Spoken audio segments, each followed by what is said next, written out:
Born amidst the hills of Elderslie, William Wallace was shaped by an era where Scotland groaned under the heavy yoke of English rule. As a young man, he witnessed the relentless oppression of his people, fueling a simmering distaste for tyranny.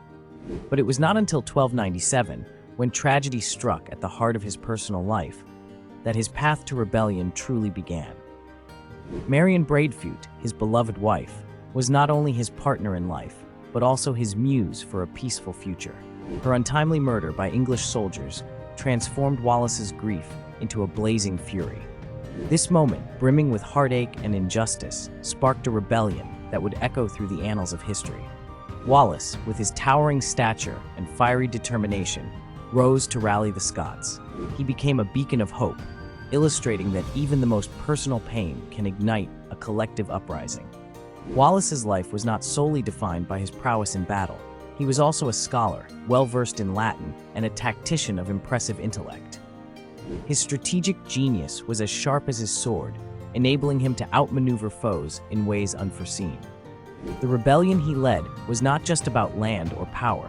It was about a nation's soul seeking freedom, all kindled by the tragic loss of love.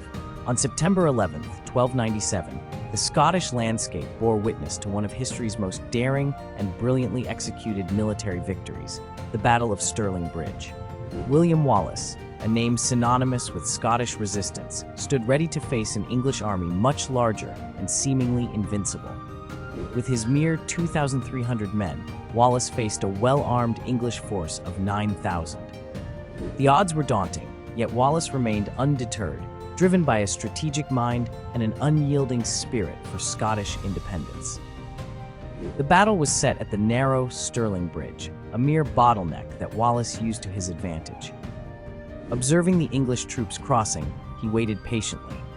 Once about half their forces had crossed, Wallace unleashed a fierce attack. The narrowness of the bridge meant the English couldn't effectively regroup or retreat, turning their numbers into a disadvantage rather than an asset. Among the chaos, the English army was plunged into disarray, and many were forced into the River Forth, where they met their end. This victory was not only a testament to Wallace's strategic brilliance, but also to the Scottish warriors' courage and determination. It marked a pivotal moment in the First War of Scottish Independence, sending ripples through history that resonate to this day.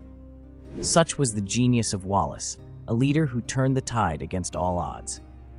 His daring raids and guerrilla tactics turned him into a legend, but it was his unyielding belief in Scotland's sovereignty that truly cemented his place in history.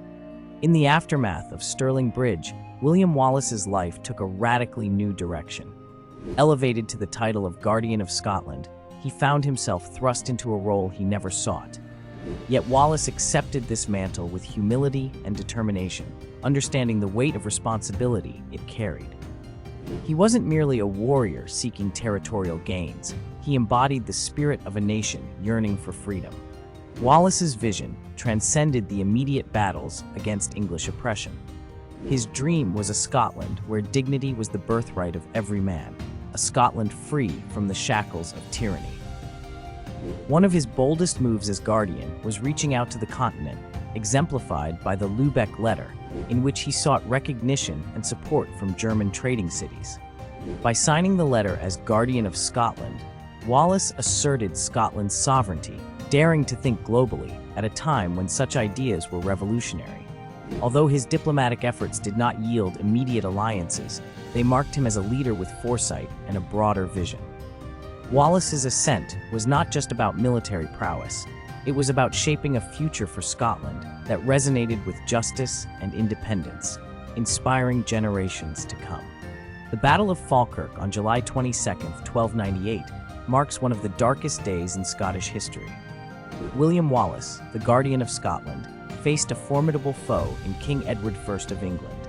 Wallace's army, though spirited and fiercely determined, was outmatched in numbers and betrayed by those who should have stood beside him.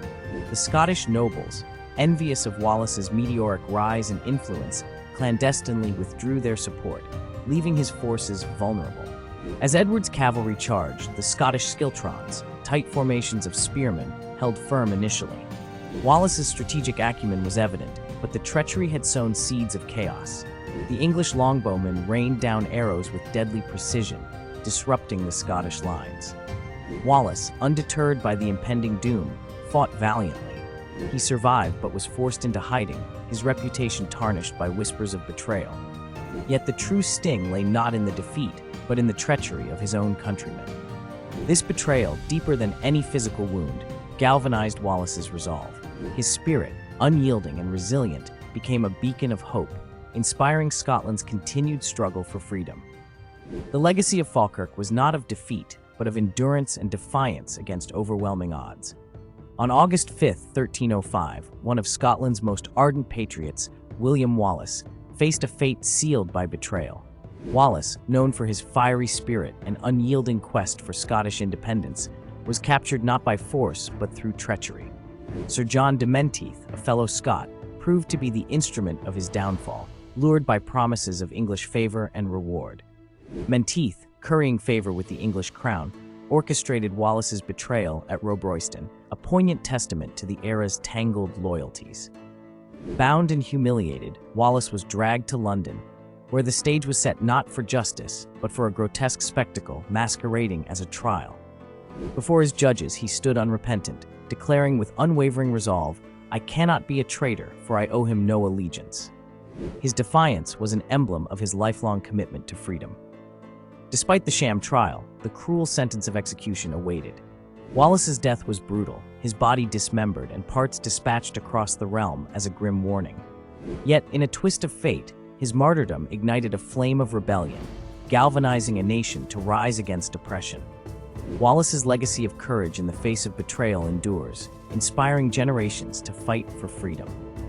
Yet, even in death, his spirit ignited a fire in the heart of Robert the Bruce. Bruce, initially hesitant, was inspired by Wallace's unwavering courage. He took up the mantle with renewed vigor, ultimately leading Scotland to independence in 1328. The dynamic between Wallace and Bruce is a testament to the power of legacy.